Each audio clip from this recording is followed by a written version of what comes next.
V tem videu ti pokažem oziroma pogledava, kako lahko gradiš online prepoznavnost avtentično in se ob tem dobro počutiš.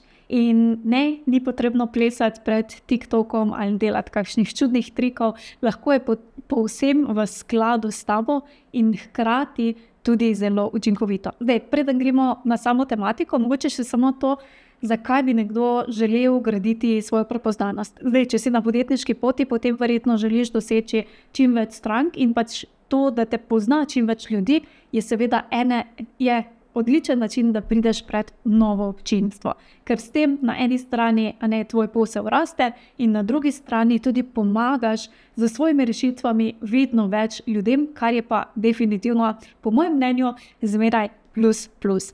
Zdaj pa, kaj je v bistvu tisto, zakaj se veliko podjetnikov, podjetnic upira temu, da bi bili bolj vidni. Po navadi, kar jaz vidim, so izzivi. Ali da si rečejo, nisem dovolj zanimiv, izstopajoč, Zadnjič sem imela tudi z enim podjetnikom stranko tudi sestanek, in je rekel, nisem jaz za kamero zaradi tega, ker nisem dovolj lep. In to so vse lahko neka prepričanja, ki nam definitivno ne služijo. Sploh zdaj, ko smo v poplavi umetne inteligence, ko je vse velikokrat robotsko, ko ljudje, pa naše tudi potencialne stranke, hrepenijo po tem, da bi po tem človeškem stiku, je to, da smo mi kot človek, ki ga lahko izkoristimo v svojem poslu, s tem, da se povežemo na človeški način, še ena velika prednost. Ali pa je včasih tudi pomislek, da ne maram prodajati sebe, ali pa da ne želim biti pred kamero, ne maram biti na kameri. To je vse okej, in lahko obstajajo tudi druge učinkovite načini, kako gradimo prepoznavnost, bomo šli kmalu čez. Ali pa da imamo izziv, da je že preveč hrupa na trgu, kdo bo zdaj mene slišal. Če vsi ponudniki ponujajo v bistvu isto, zakaj bi nekdo sploh slišal mene ali pa izbral mene in tako naprej. In potem še zraven slišimo, ampak moraš biti na Instagramu 5-krat na dan objaviti in tako naprej, kar sicer pač nekateri svetujejo, mogoče za nekatere drži, ni pa nujno, da bo to držalo tudi za nas, sploh če nimamo takšnih kapacitet, da bi lahko sproducirali takšne vsebine in da ni to v skladu z nami. Jaz vedno zagovarjam, da ne glede na to, kaj so nasveti, kaj nam strokovnjaki svetujejo, vedno seveda vzamemo vse informacije in jih potem prilagodimo na svoj brand in pa svoj posel, ker mi to najbolj poznamo. In če bo zdaj kdo rekel, ampak Maja, jaz itak ne maram družabnih omrežij, sploh ne maram objavljati, bi tukaj bilo se v bistvu fajn za vprašati oziroma pogledati iz druge perspektive. Pač prvo kot prvo, če jih res ne maraš, če ti to ni, jih ne rabiš uporabljati. Imamo to svobodo, da lahko izbiramo. Po drugi strani so pa čudovito orodje, ki ga ljudje, podjetniki, podjetnice pred 100 ali 200 leti niso imeli. In to je orodje, kjer lahko z nekaj kliki pridemo do neomejene količine ljudi, torej dostopamo. Če pogledamo, kako je bilo to včasih, 100-200 let nazaj so morali narediti letak, najprej vsebino, potem v tiskarno dati tiskat, potem razdeliti, kar pomeni, da so dosegli samo neko lokalno okolje, lahko malo večje, lahko pač koliko so dosegli, medtem ko v online svetu lahko z nekaj kliki, z eno hitro objavo nekaj napišemo, veliko testiramo, lahko dosežemo res neomejeno število ljudi. Tako da jaz bi rekla, da so v bistvu ta vsa orodja, ki jih imamo, ali je to družabno omrežje, ali je to email marketing, ali je to YouTube, ali je to podcast, skratka karkoli je, so v današnjem času eno čudovito darilo, ki ga imamo in ga po želji seveda lahko izkoristimo ali pa tudi ne. In ko ustvarjamo te vsebine, je tukaj v bistvu tudi zelo pomembno, s kakšno energijo mi to ustvarjamo. Ker jaz res verjamem, da se to potem tudi na drugi strani začuti. Na eni strani lahko poskusiš, da narediš 2 objave recimo za družabno omrežje. Eno je, da je v visoki energiji, da si da si navdušen in tako naprej. In eno je, da narediš, to pa moram narediti, s tisto težo, še to moram narediti, se kar tako povesiš dol. In potem opazuj, kakšen bo efekt s posamezno objavo. Verjetno bo tista, ki je napisana ali pa ustvarjena z visoko vibracijo, veliko bolje delovala. Okay? Sploh, če daš pa še isto vsebino, pa je lahko še toliko bolj se igramo. Ne? In kaj jaz običajno naredim, ko začutim, da je tista neka, vem, da nekaj moram narediti, pa ne želim v tej vibraciji nizki delati. Recimo, zdaj pripravljam projekt Zemljevid do legendarne prodaje, to je pač brezplačen program, ki traja več dni in je seveda večji projekt, kjer je potrebno tudi nekaj več priprav. In seveda zdaj včasih se zgodi, da mogoče pripravljam kakšno zadevo, kakšen delček, ki mogoče ne uživam čisto maksimalno ali pa mi ravno tisti dan ni najbolj za delati na tem in tako naprej. Kaj si jaz takrat naredim? Je, da si rečem, jaz imam priložnost to narediti. Prvo kot prvo mora res biti danes narejeno, če ne, lahko prestavim, če vem, da bo mi jutri lažje. Ali pa si rečem, glej, jaz imam priložnost to narediti in želim, da je to res veliko narejeno. In kaj moram narediti? Da grem spet v svojo visoko vibracijo. In potem tisto naredim, če potrebujem sprehod, če potrebujem čaj, če potrebujem samo malo se razgibati, mogoče glasbo narediti, pač to naredim, zato da grem v tisto višjo vibracijo. In mimogrede, 10. septembra začnemo, link bom postila spodaj ali pa lahko rezerviraš brezplačno vstopnico na mod.si, pošiljnica Zemljevid. In vsak izmed nas lahko poskrbi za to vibracijo. Zdaj, pred 10 leti, plus, ko sem jaz začela podjetniško pot, je meni bilo nepredstavljajoče, da bi sploh objavila kakšno svojo fotko, ker sem jaz na fotki, ali še manj, da bi se jaz pojavljala na kameri, na video, niti slučajno. Ampak čez čas sem ugotovila, da je v bistvu to en moj notranji strah, ki mi ne pusti naprej, ki me bo oviral na podjetniški poti in mi jo delal težjo, kot je potrebno. Zato sem se odločila, da želim ta strah čim prej premagati. Ker sem vedela, prej kot ga premagam, prej bodo prišli boljši rezultati. Zato sem v bistvu začela raziskovati, ko vklopim kamero, kaj jaz lahko naredim, da spremenim tudi svojo vibracijo, svoj pogled in tako naprej. In zdaj ne vem, kje sem to zasledila, mogoče sem tudi samo si malo prilagodila, kje, ampak začela sem v bistvu uporabljati metodo, kjer preden greš na kamero, se vprašaš, če zdaj jaz govorim o tem svojem sporočilu oziroma temu, kar želim povedati in to delim in me sliši en, ki mu potem s tem totalno ali obrnem perspektivo, ali mu raztopim neke ugovore, neke strahove, ali mu rešim celo nek izziv, ki ga je imel, kako se bi jaz ob tem počutila. Jaz osebno se ob tem bi počutila fantastično, če je ena sama oseba za to, in je veliko lažje potem snemati.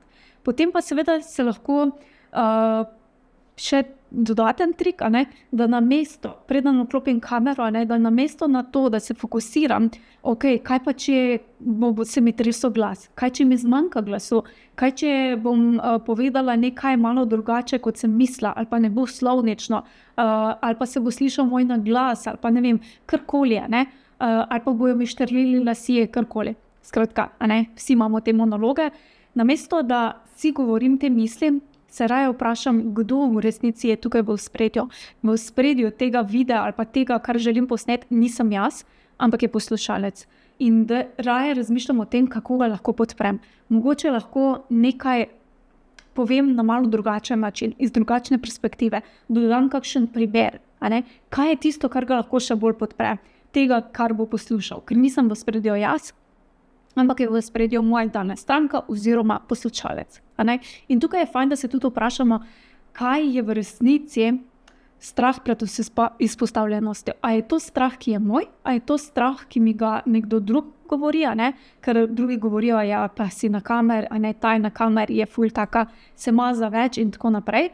Ali je to res nekaj, kar je moje, In fajn je, da potem gremo globje pogledati, kaj je ta strah, če ga slučajno imaš, ker definitivno pač se da, jaz sem živi dokaz, da se pač da iti čez ta strah pred kamero ali karkoli. In ena vaja, recimo, ki je, mislim, da je od Marie Forleo, da sem v njeni knjigi to prebrala, da si v bistvu zastaviš 7 vprašanj, kaj te je v resnici strah.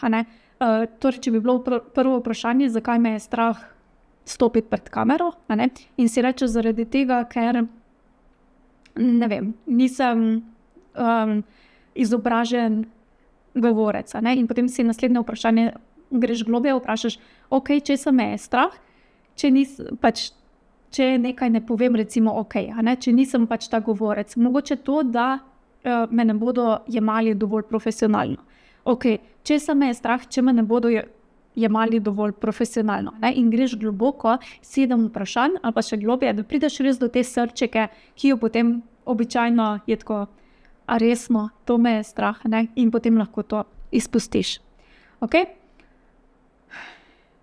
Se pravi, če želimo iti čez ta strah, najprej ga raztopiš, potem pa si lahko daš magari tudi izziv. Jaz sem si recimo to naredila, da sem si dala 21-dnevni izziv izpostavljanja, kar pomeni, da sem 21 dni vsak dan objavila vsaj en story, kjer sem jaz bila gor. Ali je bilo to vizualno, ali je bil video, ali je bil iz okulisja, skratka nekaj. In v tem času, če raztopimo, najprej se sploh vprašamo in gremo globoko, kaj nam je strah, in potem damo ta izziv, lahko torej v 21 dneh ali pa tudi v enem mesecu greš komot čez ta strah in potem več s tem nimaš problema, ker mislim, da ti lahko na poti, podjetniški poti, to zelo, zelo koristi. To ne pomeni, da pač moraš biti vedno na kameri, ampak kdaj pa se verjetno bo zgodilo, da bi bilo fajn in je škoda, da te ovira torej ta strah.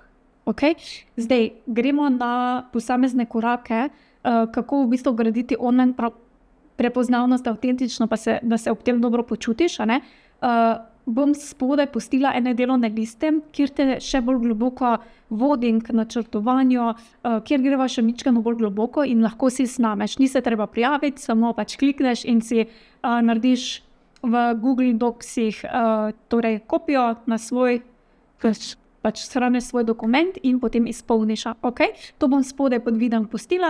Zraven, torej, če želiš imeti zemljevid do legendarne prodaje, ne pozabi, bom tudi ta link spodaj pustila, kjer lahko rezerviraš brezplačno vstopnico, kjer bomo šli pač po korakih, kako lahko prideš do bolj konsistentne prodaje. Okay? Zdaj pa prvi korak pri tem, kako graditi online prepoznavnost, bolj avtentičnost, je, da spoznaš svoj naravni način izražanja. To je, kaj je tvoj naravni način izražanja. Jaz pač ker delam skozi podjetniki pa podjetnicami, vidim, nekaterim je ful lažje posnet video, drugim je lažje posnet audio, tretjim je lažje, če nekaj napišejo. Torej, kaj je tisto, ne samo, da ti uživaš v tem, ampak je nekaj, v čemer, kaj se ti najlažje izražiš. Okay? Tako da, če si bolj introvertiran in pač ne, da ti je ravno zdaj strah, pa da iščeš izgovore pred kamero, kar smo prej obdelali, ampak da ti je res lažje pisati pisno sporočilo, lahko je to tvoj način izražanja. In s tem ni nič narobe in je lahko veliko bolj učinkovit, kot če se siliš v to, da greš posnet video. Okay? Če ni to. Tako da tukaj v bistvu se vprašaš, torej, kaj je tvoj naravni način izražanja in potem seveda to izkoristiš. A to pomeni, da mora biti zmeraj vse pisno, če je tvoj način izražanja pisni? Ne, lahko je samo primarno to, pa potem dodatno lahko daš video, audio, kar ti je pač bližje. Nekatere podjetnice imajo pač tako, da grejo, na sprehod, pa si rečejo, meni je ful lažje, če vklopim kamero, povem to, kar mislim in je to. Super, izkoristi to, ne rabiš biti na kameri perfekt, ne rabi biti studijsko posneto, lahko je v naravi in v času umetne inteligence, ko je vse tako tipi-topi perfekt, bodo takšni videi, takšne vsebine najverjetneje še toliko bolj zanimive, pristne in s pristnostjo se povežeš za svojo idealno stranko. Okay? Drugi korak potem je, da izbereš svoje prepoznavne stebre vsebin. Torej, recimo, da imaš 3 stebre vsebin, po katerih želiš biti prepoznaven oziroma prepoznavna. Če jih je 4, 5, lahko sta 2, lahko je samo 1. Torej, kaj so tiste glavni stebre vsebine, po katerih želiš biti poznaven? Se pravi, če nekdo reče to pa to, jaz želim biti poznana. Pri meni je recimo to spletne strani je ena, branding je drugo, rast in razvoj je tretjo. In imam takšne 3 stebre. Zakaj? Ker ko pokrivaš potem te 3 in ustvariš vsebine po teh 3 stebrih, bodo ljudje pač razumeli, kdo ti si, s čim se ukvarjaš in tako naprej, tudi če ne objavljaš zmeraj samo tiste ponudbe kupi. Okay? Tako da to je lahko zelo učinkovito. Tretji korak je potem, da postaviš ritem in pa format, ki ti ustreza. Okay? Lahko je to, če rečeš enkrat na teden objavim video ali pa podcast ali pa blog, ali pa enkrat mesečno objavim globlji format, ali je to newsletter, ali je to blog, ali je to live. Tudi live so v današnjem času, bomo rekli temu, uživili spet nazaj in so precej bolj popularni, kot so bili nekaj časa.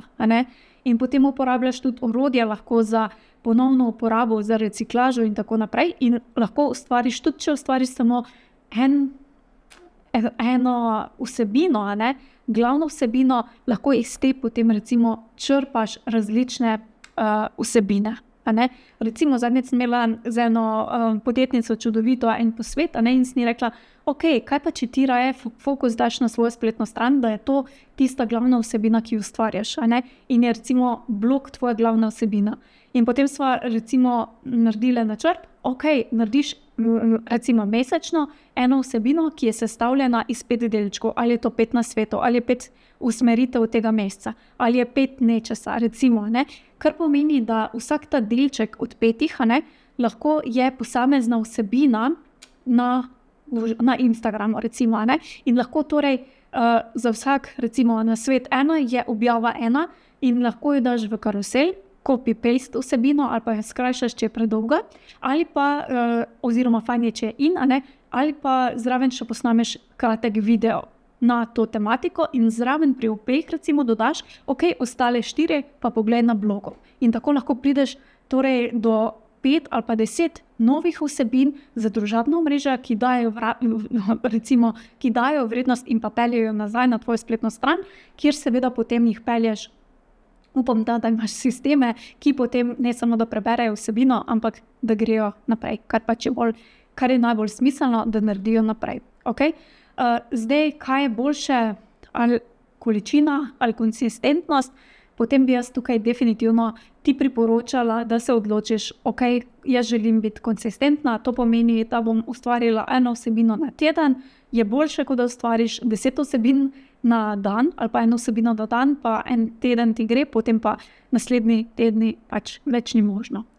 Tako da postaviš si svoj ritem, zdaj seveda enkrat na leto mogoče ne bo najbolj smiselno, pač lahko je, če je pač res to nekaj, velikega, ampak imej v mislih, da te pač stranke vseeno ne bodo čisto pozabile, da je pač dovolj vestilo, da ostaneš v stiku, ali pa da lahko ti to konsistentno potem ustvarjaš. Recimo pri meni, jaz vsak teden, bolj ali manj, ustvarim nov video, in ta video potem seveda tudi izkoristim naprej, kar je le možno. Četrti korak je, da uporabiš sistem vidna na svoj način. Torej, ne rabiš biti vedno samo online ali pa samo ustvarjati nekih novih vsebin, ampak jih lahko recikliraš. Torej, kot smo že rekli, če imaš vsak teden, napišeš novice, posnameš podcast, video, karkoli takšnega, iz te vsebine lahko narediš torej objave za družabna omrežja. To je ena reciklaža. Druga reciklaža je, da deliš vprašanja, ki jih dobiš recimo na mail. Tretja reciklaža, če temu tako rečemo, je, da deliš uspehe ali pa izjave svojih strank. Tako da ni nujno, da si ti zmeraj na kameri in tako naprej, ampak lahko v bistvu si viden oziroma vidna na svoj način.